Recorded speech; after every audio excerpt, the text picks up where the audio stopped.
Com nós mesmos, com o futuro. Cada sonho realizado é um compromisso que se cumpre. O Recife sonhou com educação de qualidade e sonhou com uma saúde melhor. Viver numa cidade melhor é o sonho que nos une, porque é dos sonhos da gente que o Recife se faz.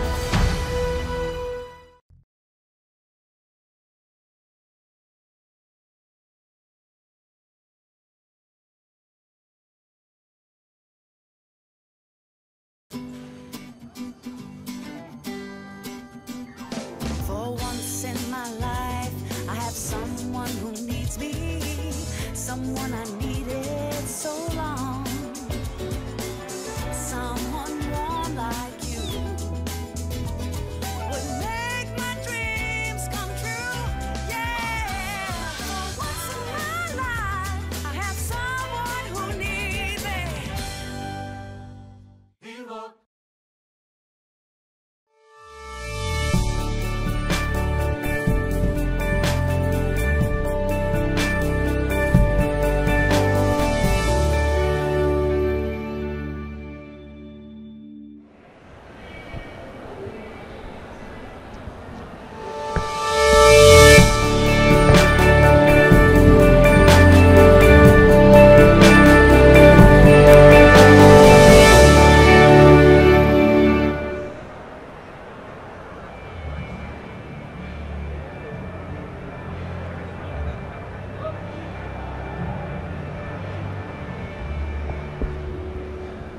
Então vamos começar aqui. Boa tarde, pessoal. Meu nome é Luiz e eu vou aqui estar falando para vocês sobre como obter insights a partir de geolocalização, né? Então primeiro eu vou começar falando um pouco sobre mim, né? Como eu disse, meu nome é Luiz Gustavo. Nasci em São Paulo em 1988. Em 2007 eu entrei na Poli, Engenharia de Computação. E assim que eu me formei, eu acabei de trabalhar na IMEV no Canadá, que é onde eu estou até agora, né? Então por isso que o nome da palestra acabou ficando em inglês, que a gente estava com pressa, acabou registrando em inglês, então desculpa se vocês esperavam um gringo aqui falando, mas sou só eu. E na verdade a minha equipe inteira está aqui na Campus Party, nós estamos patrocinando, né? A gente é da Big Data University ali no alto do Totem. E nós estamos aqui na Campus Party, também estávamos na CSPC, para lançar o Big Data University no Brasil. Então, vou falar um pouquinho rapidinho sobre o que é o Big Data University. Ele é uma comunidade de pessoas interessadas em tecnologias de Big Data, bancos de dados, análise de dados, que se juntam, né, um lugar que eles podem se juntar. E a gente oferece cursos gratuitos e treinamento online, que você pode fazer na sua própria velocidade, no seu tempo próprio, para aprender sobre todas essas tecnologias, tudo que tem de mais novo no mercado. Então nessa palestra nós vamos estar dando... how many t-shirts do you have? Five. Nós vamos estar dando 5 camisetas. Então no final eu vou fazer algumas perguntinhas sobre o que foi a apresentação, só para vocês não pescarem durante a minha palestra, ver quem está prestando atenção. Então quem acertar leva uma camisa do Big Data University.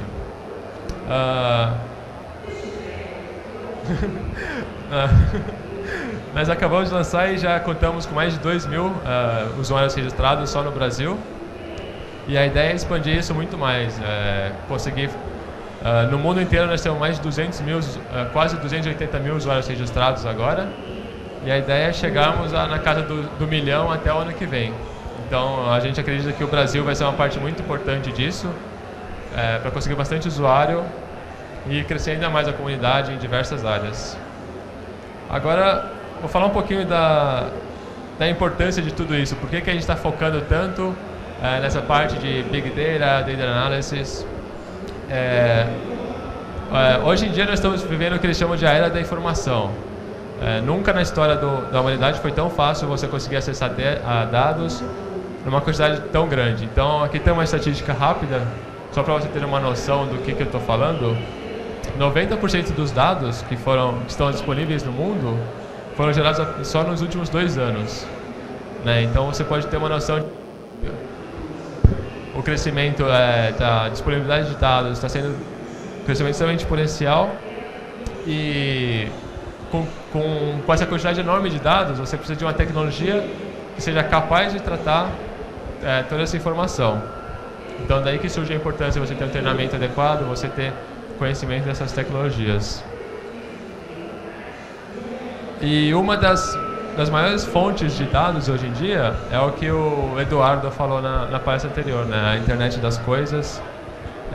Então, mais uma estatística rápida, né? Em 2008, o número de coisas conectadas à internet superou o número de humanos conectados. Então, hoje em dia, nós vivemos num mundo realmente onde a rede de comunicação, né, a internet, é basicamente máquina conversando com máquina na maior parte, né? A interação entre humanos já se tornou uma minoria quando você compara com todos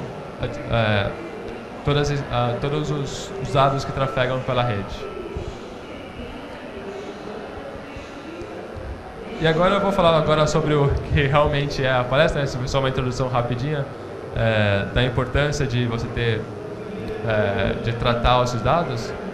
E uma grande parte dos dados que estão disponíveis estão em formato de coordenadas de geolocalização, né? Então, seja coordenadas de latitude e longitude, como por exemplo o GPS gera, né? Então, o seu smartphone que você tem no seu bolso está constantemente gerando dados, né? Então ele está desde atualizando o seu Facebook, ele está vendo onde você está vendo o que está acontecendo ao seu redor.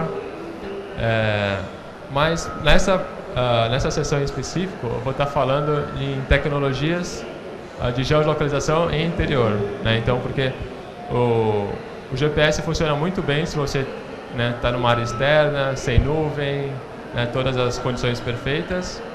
Mas a partir do momento que você entra num túnel, você entra num prédio, você vai para uma área com prédios mais altos, arranha-céus, esse tipo de coisa, o sinal acaba ficando muito debilitado e você acaba perdendo precisão.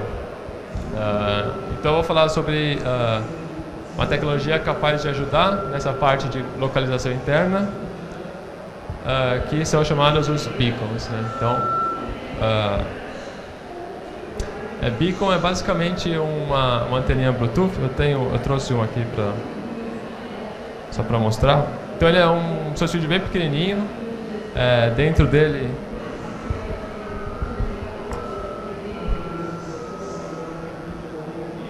ele tem uma bateria, esse de relógio assim, né, que vocês usam. Tem versões que você usa pilha, que liga direto na tomada. Então tem diversos fabricantes desses dispositivos, mas basicamente, funcionalmente, todos é praticamente igual. Eles usam tecnologia Bluetooth 4.0, né, a que eles chamam de Low Energy, né, que consome bem menos bateria do que o Bluetooth tradicional. E deixa eu fechar.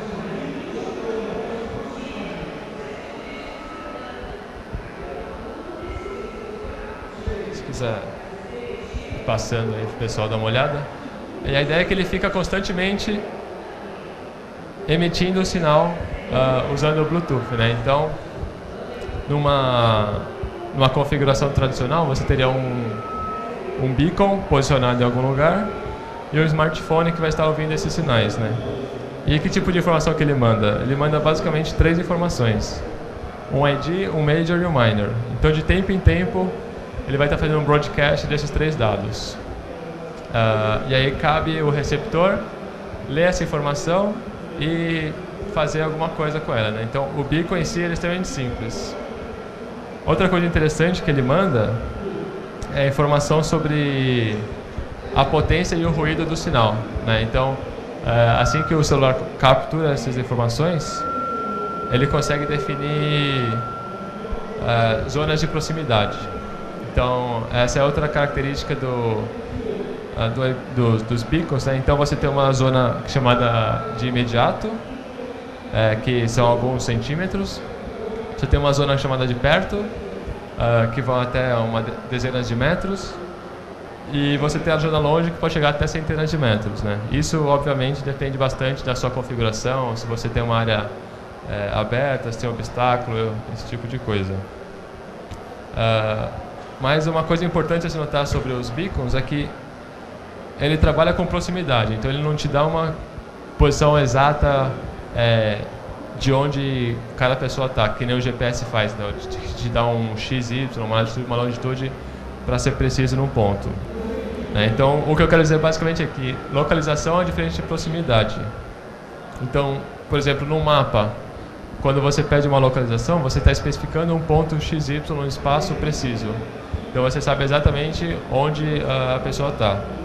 No caso dos beacons, não é esse bem o objetivo dele. Ele não quer te dar uma localização precisa, ele quer te dar a proximidade de algum lugar. E essa proximidade vai te dar um contexto de onde o seu usuário está inserido. Então, quando a gente está falando de beacons e localização interna, esse tipo de coisa, o contexto acaba sendo tudo. Porque como o dispositivo em si é bastante simples, você tem que dar um contexto para esse beacon para você conseguir fazer algo de útil, né? Então, acho que o exemplo mais clássico, quando você começa a ler sobre essa tecnologia, é o caso do supermercado, né? Então, imagina que você tem fileiras e fileiras de produtos e você quer saber qual o padrão de comportamento dos seus clientes, onde que eles ficam mais tempo olhando, né? Então, se você posicionar um beacon nas prateleiras, você acaba capturando esse tipo de informação que você não teria antes, a não ser que você fizesse uma análise de vídeo, ficasse monitorando em pessoa até. Além do mais, tendo essa informação de onde estão as pessoas, onde estão os seus clientes, você poderia criar uma comunicação com eles, porque você acaba entendendo o contexto que ele está inserido, né? Apesar do beacon em si só mandar os IDs, você, ao posicionar ele no lugar, você acaba gerando um contexto em que o seu usuário está inserido. E só com os IDs você não consegue isso. Então, vários fabricantes, eles estão, junto com a SDK deles, eles geralmente têm um sistema de gerenciamento de conteúdo, que você pode fazer, por exemplo, especificar mensagens que vão ser enviadas para os seus usuários, qual que é o evento que vai gerar essa mensagem. Então eu vou mudar aqui pro browser para mostrar um exemplo deles.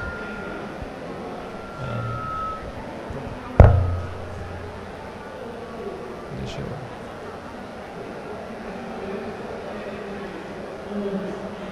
Ou não, se a internet cooperar. Aqui, pronto. Então, no caso, o beacon que a gente trouxe é de um fabricante chamado Onyx Beacon. Como eu disse, existem vários fabricantes. Nesse caso, a gente só acabou trabalhando com eles. E esse é o sisteminha que eles providenciam para os clientes. É um CMS em que você vai registrar os seus beacons. Então, se vocês notarem, cada beacon tem uma etiquetinha na frente. Aquilo era o major e o minor dele. Então, na hora de você registrar o seu beacon aqui,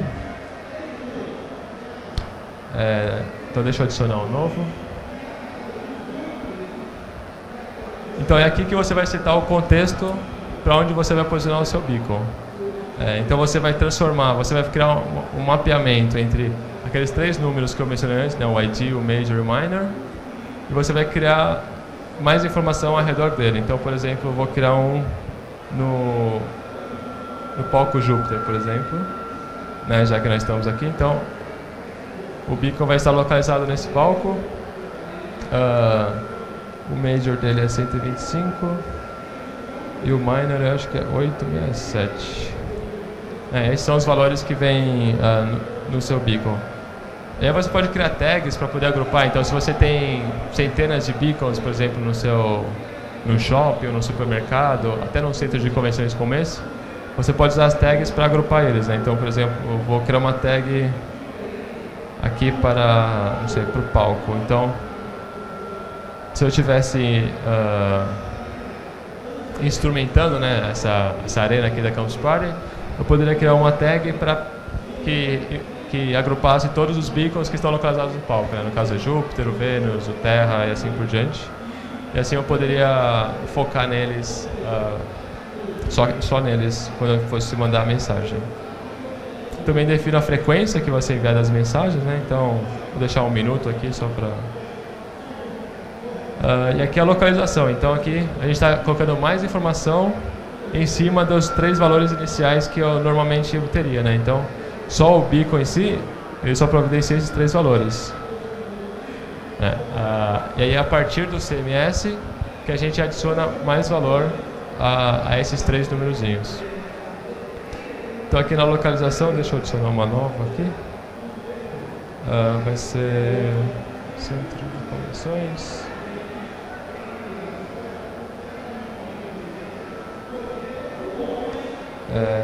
Não estamos no Canadá. Estamos no Recife. Rua... Não sei qual a rua daqui, vai ser a Rua do Centro de Convenções. Que é o que eu falo pro taxista toda vez, ele me traz certo, então... Deve ser esse nome. Sem número. Então aqui eu posso pegar a localização, deixa eu ver se vai dar certo. Eu estava pegando de São Paulo antes. Bom, Estrada de Belém.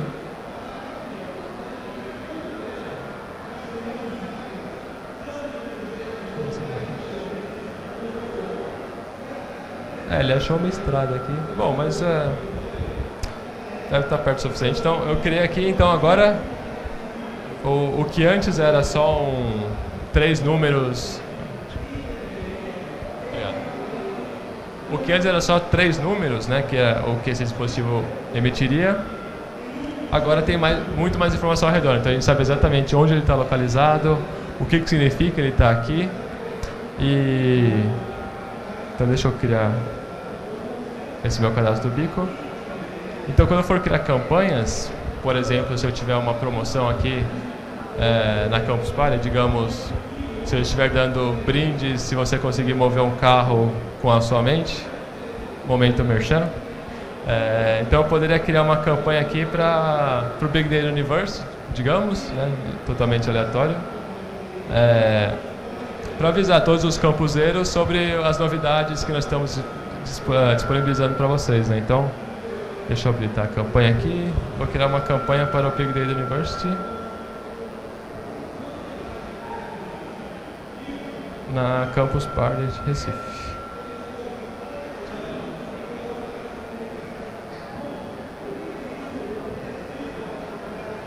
Certo? Então, uma data de começo, vamos colocar a data aqui da campus.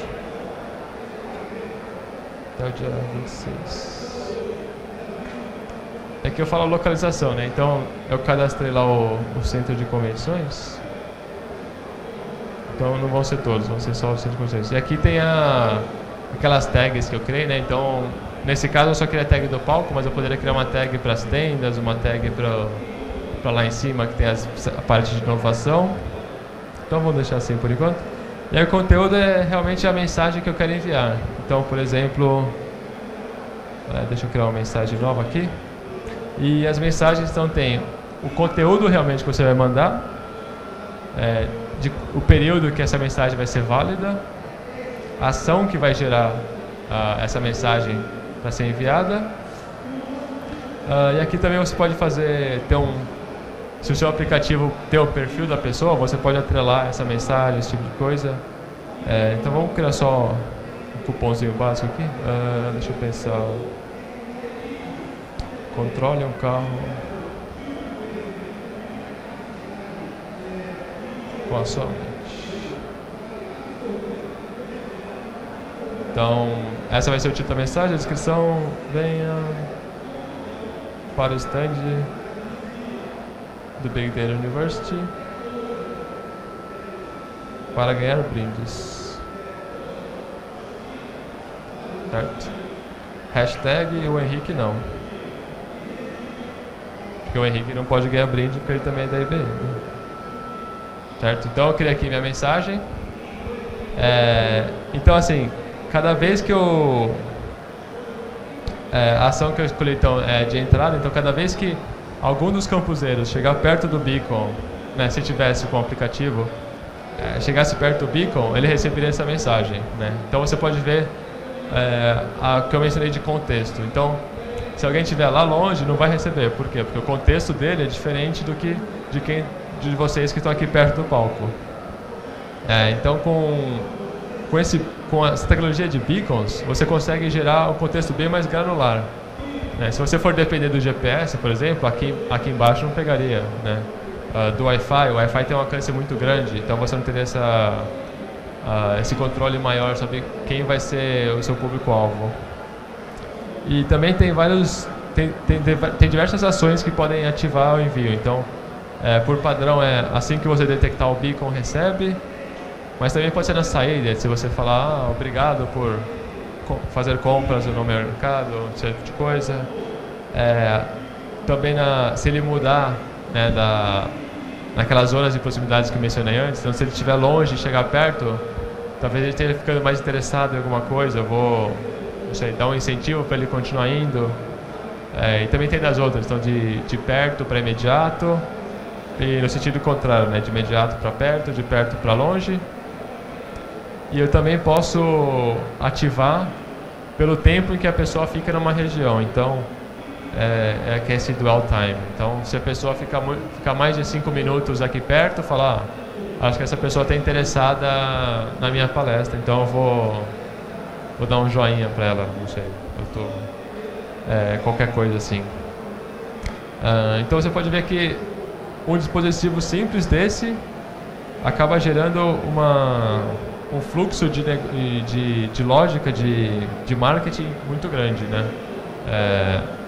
E se você pensar bem, são só 3 números que isso aqui está mandando, mas você consegue uma ferramenta muito poderosa por trás.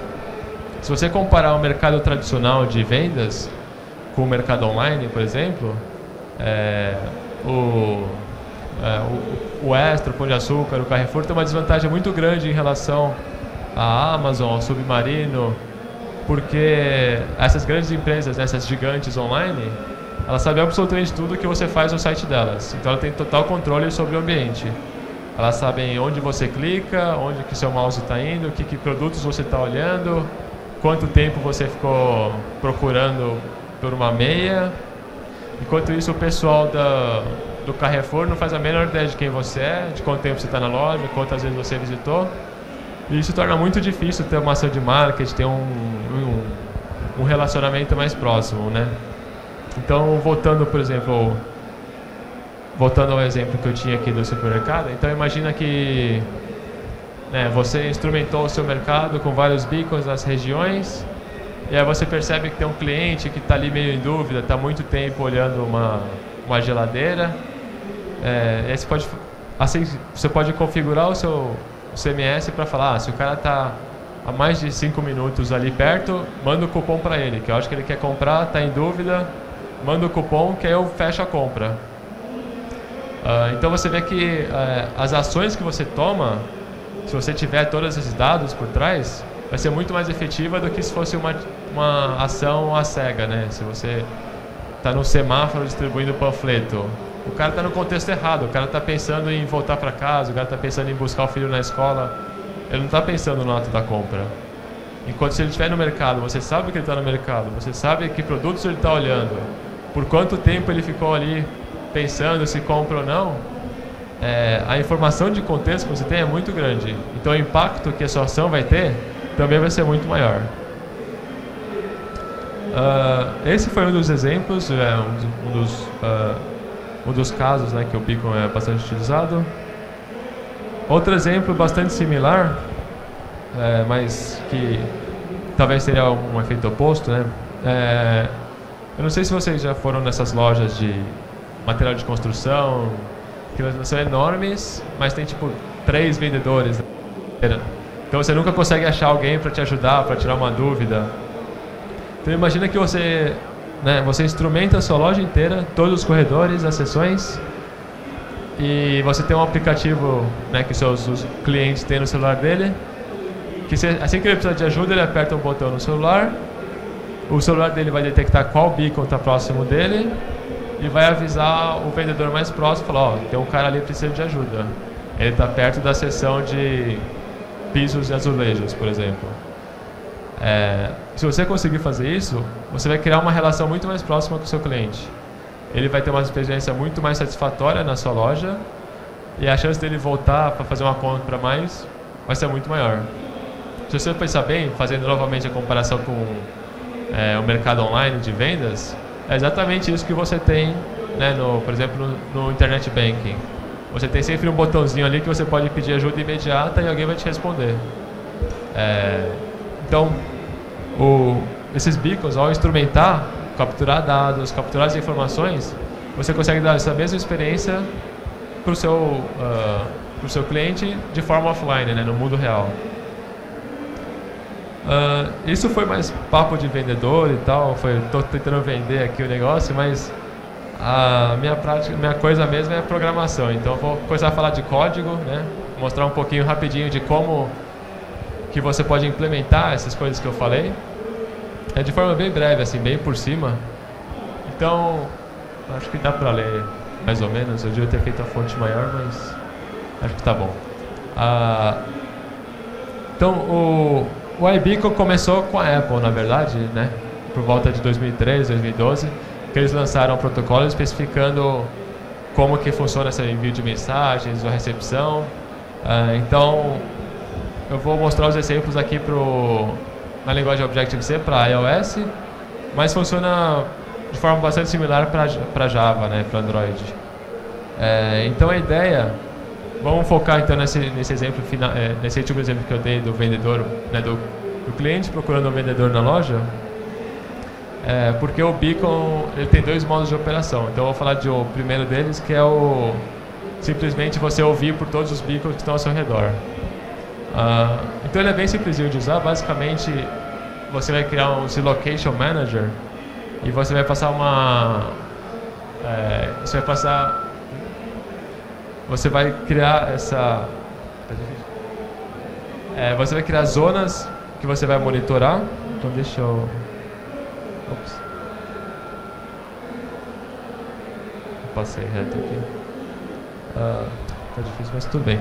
Você vai criar uma zona que você vai falar, eu quero monitorar essa zona, e você vai especificar essa zona pelos 3 valores do beacon, né? O UID, o Major e o Minor. Você pode passar, na verdade, o Major e o Minor são opcionais. Então, por exemplo, você pode usar eles para criar uma hierarquia de informação. Se você tivesse, por exemplo, seção de cereais matinais, então você fala que é o Major, o 10 é de cereal. O Major, e aí o Minor, não sei, 1, 2, 3, 4 é do cereal de, sei lá, milho, não sei. Estou inventando na hora aqui, mas você pode usar esses Majors e Minors para criar uma hierarquia com seus beacons. E na hora de criar essa região, você tem a flexibilidade de especificar regiões específicas. Então você pode ou focar só no UID, que pegaria todos os beacons de ou você foca no Major, ou você foca no Minor, então você consegue ter esse controle. Então, criando essa zona, basicamente é só você criar o Location Manager, que vai ser o objeto responsável para ver se o Bluetooth está ligado, começar a monitorar, pegar a resposta, né, parsear todos os dispositivos que ele reconhece. E aí você chama Start Ranging Beacons. Quando você faz o ranging, é o primeiro modo de operação que eu mencionei. Então no range você vai ouvir por todos os beacons que caírem na especificação que você deu para a região, né? Então se você só especificar o UID, todos os beacons são aquele UID. Se você colocar um Major também, então todos os beacons que tem aquele UID e aquele Major, e assim por diante. E a partir do momento que você começa a ouvir os beacons, você tem aquela função lá em cima, ela vai ser chamada toda vez que um beacon for detectado. Então, de tempo em tempo, ele vai ficar procurando por beacons. Assim que ele achar, ele chama aquela função e vai passar um array com todos os beacons que ele encontrar. Então, no caso da loja, né, que eu estava mencionando, o seu app implementaria essas funções, e aí naquela função de cima, ela seria chamada... aquela função de cima, ela chamaria os beacons e a partir das zonas de proximidade, ela poderia ver qual que é o beacon mais perto. Ela falaria com o CMS e falar, eu tô próximo do beacon 1, 2, 3, 4. Onde que é isso? Ele fala, então esse é no piso, na seção de pisos e azulejos, por exemplo. E aí o vendedor, que também teria um aplicativo, faria um fluxo similar, né? Aí você detectaria onde que o vendedor está, pegaria o vendedor mais próximo e mandaria uma mensagem para ele, falando, vai lá na seção de pisos e azulejos que tem alguém que precisa de ajuda. Então é basicamente isso que você precisa, é bem simples de implementar na prática. E agora mais um exemplo, né, de como você poderia usar os beacons numa situação da vida real. Imagina que você está no aeroporto para pegar um voo, está correndo lá, está atrasado, e uma das lojinhas lá, um café do aeroporto, tem um beacon posicionado lá, né, na frente, na fachada dele. Desculpa. E aí ele também está integrado com o app do aeroporto, que você tem que estar vendo o seu voo, mas a lojinha, ela consegue ter acesso aos voos que estão acontecendo nesse momento. Então ele pode ver, tal passageiro está indo para tal voo e eu estou vendo que ele está atrasado. Então assim que ele passar na frente da minha loja, eu vou mandar uma mensagem para ele e falar, seu voo está atrasado, está aqui 10% de desconto, vem aqui tomar um café na minha loja. Então você, cruzando dados de informações de fontes externas com a informação que você tem atualmente, você pode criar novamente um contexto muito mais preciso do que está se passando ao redor do seu usuário. E novamente, quando você consegue fazer isso, qualquer ação que você toma vai ser muito mais impactante do que uma ação aleatória, sem informações mais precisas. E nesse exemplo, ele é o segundo modo de operação que eu mencionei. O primeiro é que você ouve todos os beacons. Nesse caso, você vai ouvir só a região, né? Então, você vai especificar a região que você quer de forma similar. Então, você vai ver o UID, o Major e o Minor. E aí você vai falar, então eu vou começar a monitorar essa região especificada por esse beacon. E aí, ao invés de você chamar o Start Range, que a gente chamou da outra vez, você vai chamar o Start Monitoring. Então ele vai começar a monitorar aquela região, e aí você vai ter dois métodos. Um que vai ser chamado quando o usuário entrar nessa região, ou seja, quando ele cruzar a fronteira, quando ele começar a detectar o beacon pela primeira vez, vai ativar uma função. E a outra é OnExit, que é quando ele sair dessa região, que a função vai ser chamada. Então é nesses momentos que você vai tomar uma ação de não sei, de dar um cupom para ele, de mandar uma mensagem, de passar alguma informação.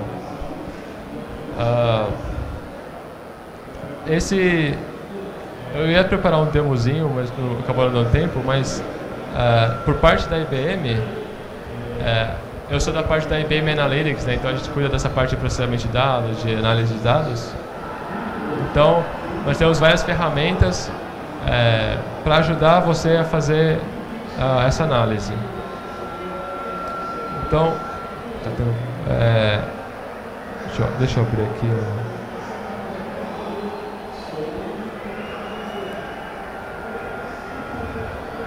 Uma dessas ferramentas se chama Data Science Workbench.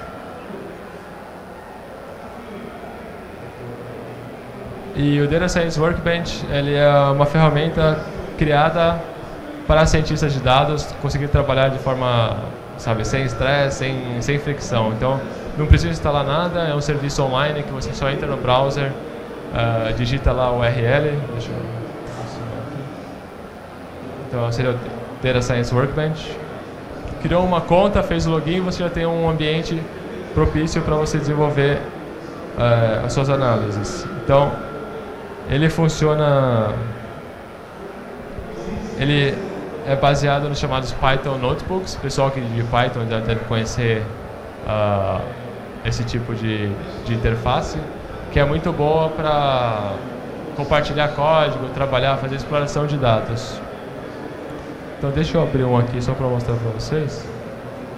Não deu tempo de preparar um para essa palestra, mas eu vou abrir um de outro workshop que a gente estava dando, só para mostrar para vocês como que é a cara de um notebook, né? Então, deixa eu abrir um aqui. Então no notebook você tem as chamadas, que eles chamam de células, e na célula você pode ter tanto código, como por exemplo os que eu tenho aqui, né, de tamanho pequeno.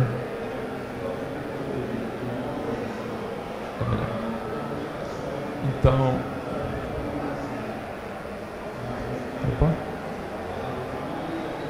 você pode ter simplesmente código. Atualmente a gente suporta Python, Scala e R.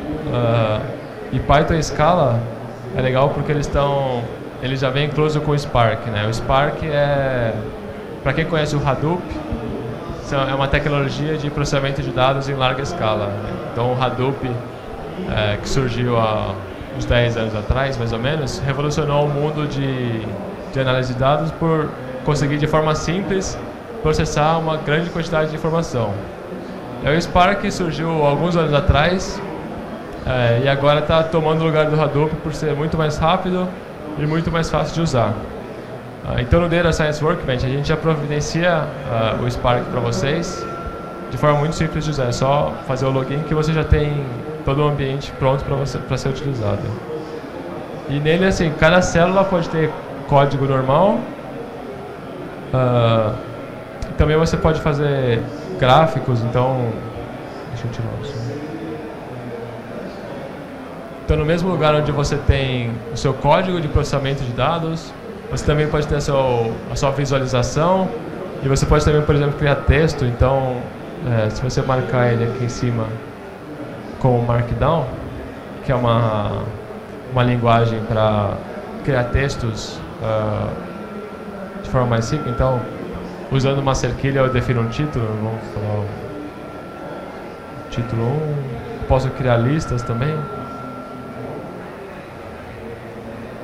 E aí quando eu rodo isso, você vê que ele se transforma em um texto rico, né? Então, você pode ter uma documentação no seu código, junto com a sua visualização, e compartilhar isso de maneira extremamente fácil. Você pode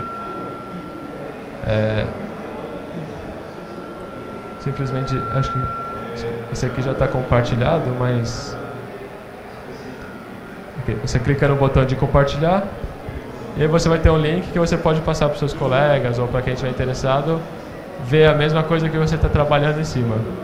Eles podem te ajudar, dar sugestão do seu código, esse tipo de coisa. Além disso, tem a parte de fazer upload de arquivo.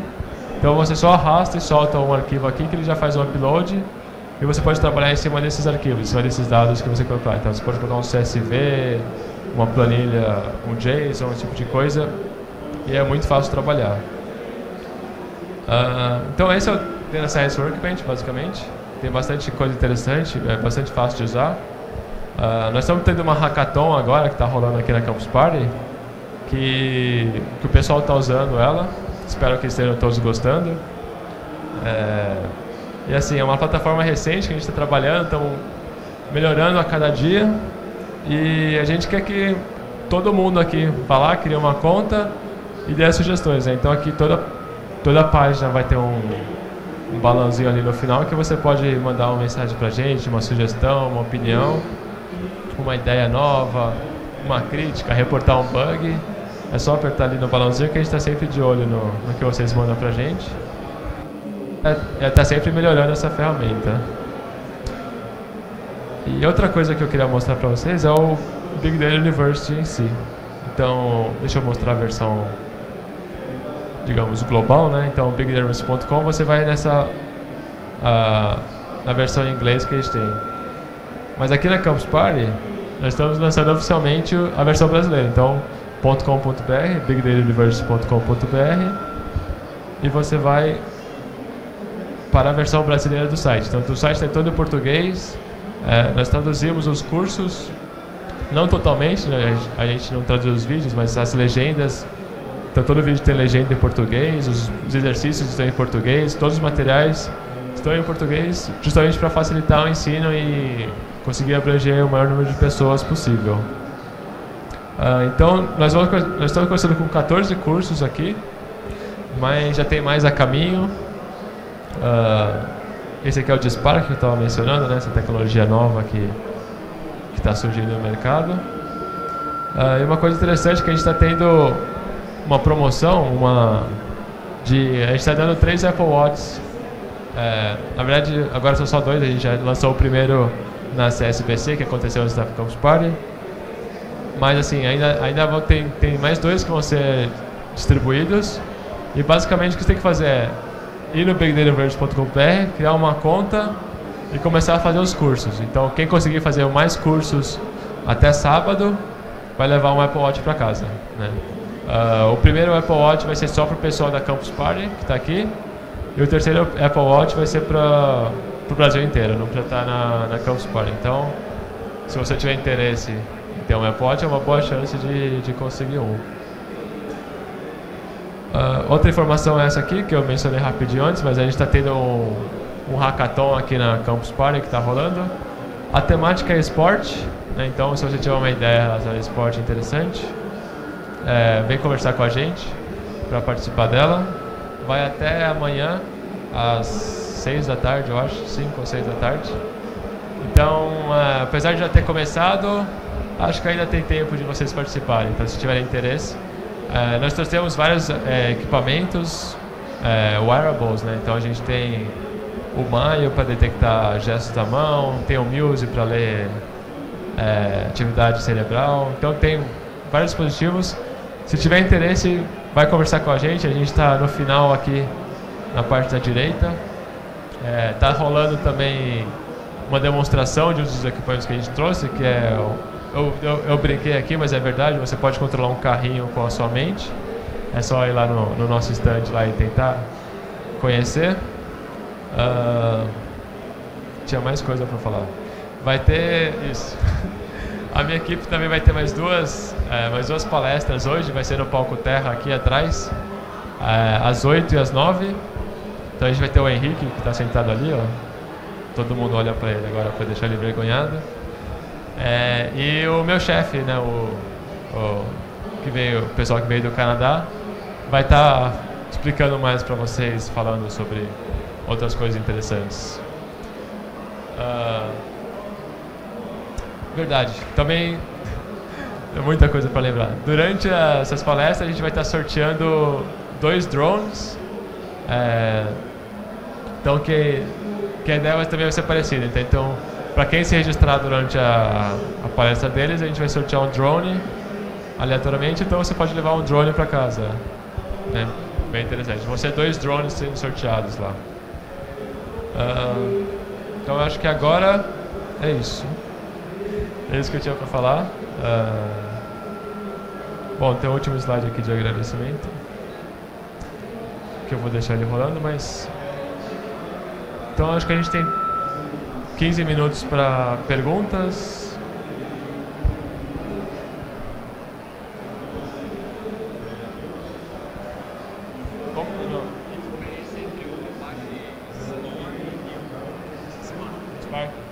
A pergunta dele foi basicamente qual a diferença entre o Apache Storm e o Apache Spark. O Apache Storm surgiu antes do Spark, o Spark é mais recente, e a principal diferença é que o Spark ele é mais generalista.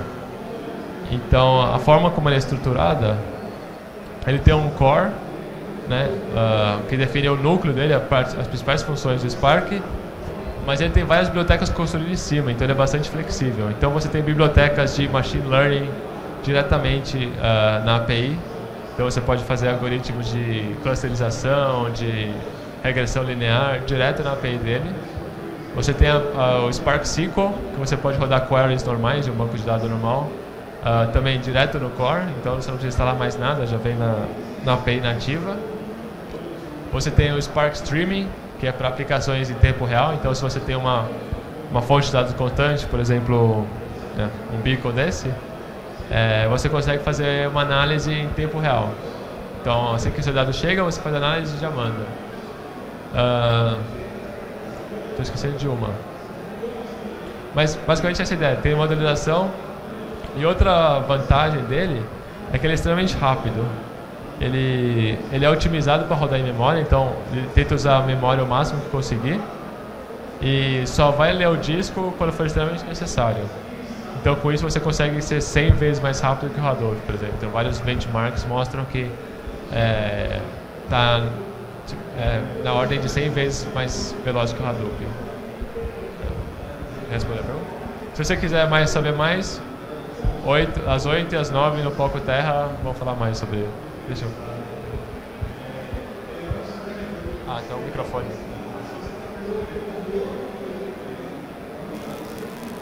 Alô. Quanto custa mais ou menos o beacon e em relação à segurança dos dados do usuário? Como é feita? O beacon varia, como eu mencionei, então, vários vendedores que fabricam o hardware em si. Então o preço varia, mas está na ordem de $30 por beacon, né? Também vai depender do tipo dele. Tem alguns que são descartáveis, então são mais baratos. Tem alguns que você pode trocar a bateria. Tem alguns que você liga na tomada, são maiores, tem um alcance maior, mas os mais baratos estão por volta de $30 cada um. Em questão de segurança, como ele não guarda a informação do usuário, ele só guarda a informação dele mesmo, não tem nenhuma questão de criptografia nem nada. Ele simplesmente emite esses três valores, né, o ID, o Major e o Minor, e fica emitindo abertamente. A segurança estaria na sua aplicação, né, na camada de aplicação. Você que vai ter que guardar a informação do usuário que ele colocou no seu aplicativo, né? Então, o beacon em si, ele não guarda nenhuma informação privada, nenhum tipo de informação confidencial.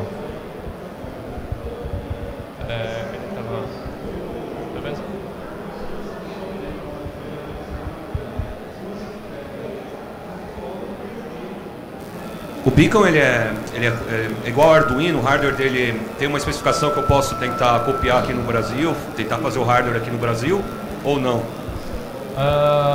Sim, o beacon na verdade ele é meio difícil de definir precisamente. Então, o conceito de beacon ele é aberto, é basicamente um dispositivo que emite um sinal. Então ele é mais um conceito. Aí tem implementações desse conceito. Um deles é o iBeacon, que é da Apple, que é a Apple que definiu as informações, que para ele você precisa ter licença da Apple. Então, se você quiser tornar o seu dispositivo compatível com o iBeacon, você teria que comprar a licença da Apple para seguir. Mas existem alternativas abertas. Então, tem um que chama AltBeacon, ALT Beacon. Seria o beacon alternativo. Ele é todo open source, toda a informação dele está online, que você pode pegar e simplesmente implementar por conta própria. O Google lançou também 2 semanas atrás o projeto deles na área de beacon, chamado Eddystone, que também é open source. Então você poderia pegar toda a informação online e implementar uma versão sua do Eddystone. Então varia muito de qual protocolo você quer implementar, qual mercado você quer agir, mas tem versões pagas, versões abertas, para todos os gostos.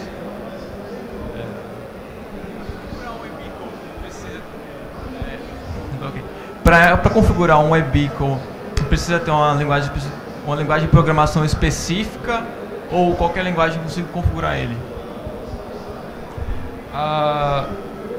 Bom, ele na verdade vem configurado de fábrica. Assim que você comprar, ele está funcionando, né? Então é só pôr numa parede, pôr num lugar que ele já vai estar emitindo.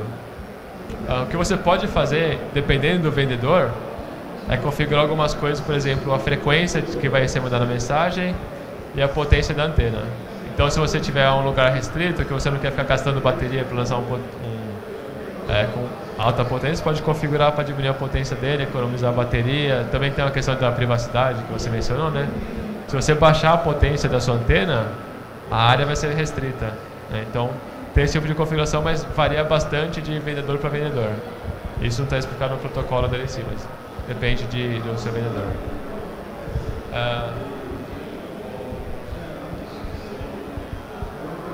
Eu vi aqui falando que era via Bluetooth, né? Tem que estar ativo, eu tenho que permitir, como é que... Então, a tecnologia Beacon é baseada em Bluetooth Low Energy, então o usuário tem que estar com ele ativo no celular dele, sim. Mas, como eu mencionei o projeto do Google, por exemplo, o Edgestone, ele também funciona via Wi-Fi, então normalmente depende do protocolo. Eu mencionei aqui o Bluetooth porque normalmente é Bluetooth. Se usar o Wi-Fi é uma coisa mais recente, mas normalmente é Bluetooth e o usuário tem que estar ativo.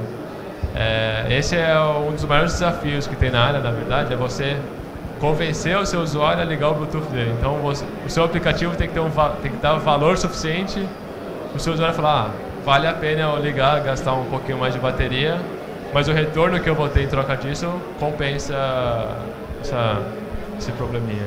Então, cabe aos nossos desenvolvedores a agregar um valor suficiente para convencer o pessoal a ativar o Bluetooth deles. Mais alguma pergunta rapidinho?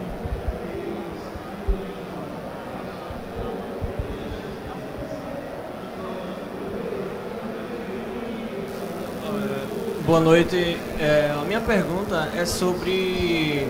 Vocês sabem que, tipo, quando vocês mexem com telecomunicações, ondas de rádio, onda infravermelha, no caso, precisa ser homologado pela Anatel, no caso aqui no Brasil. No caso, como ele usa essa baixa frequência, no caso, seria preciso isso, no caso, se fosse introduzido no Brasil? Isso seria mais o caso de você desenvolver o hardware, né? Se você quiser desenvolver dispositivos assim, eu acredito que você teria que ser homologado pela Anatel, sim. Mas assim, é só seguir as especificações do Bluetooth, que acho que não teria problema. Então, essa questão de frequência, de potência do sinal, está toda na especificação do Bluetooth 4.0. Então, basicamente, seguindo essas especificações, não teria problema. Eu lembrei que eu tinha que fazer pergunta para vocês, né? Para dar as camisas aqui. Não sei, vou começar por uma fácil. Quais são os três valores que o Beacon...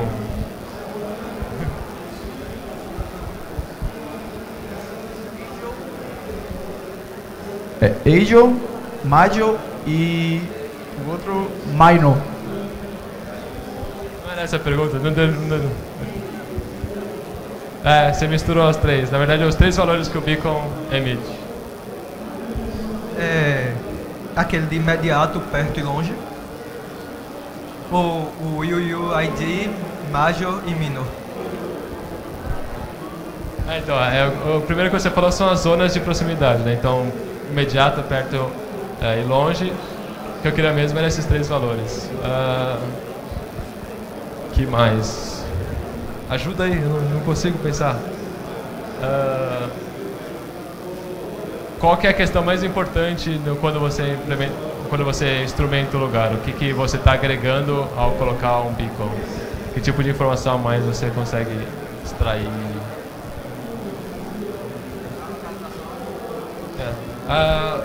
Localização?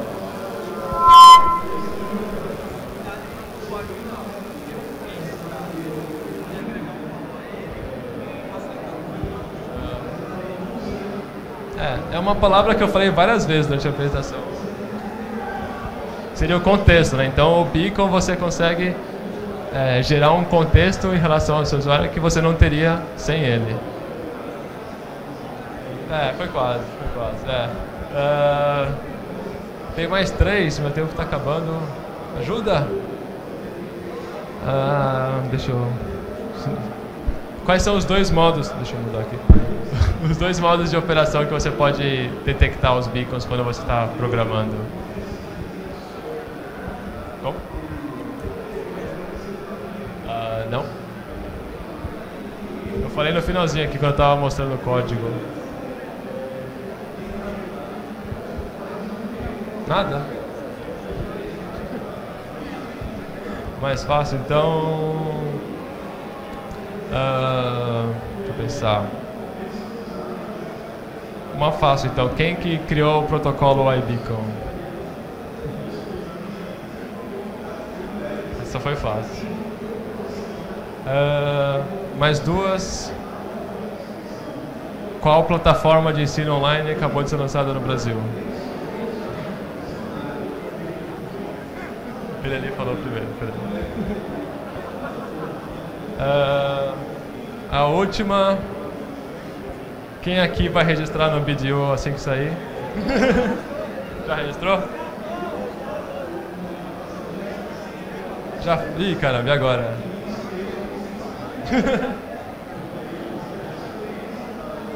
Agora eu não sei o que eu faço. Outra pergunta então, vai. Não sei. Quem aqui está participando do Hackathon? Está participando?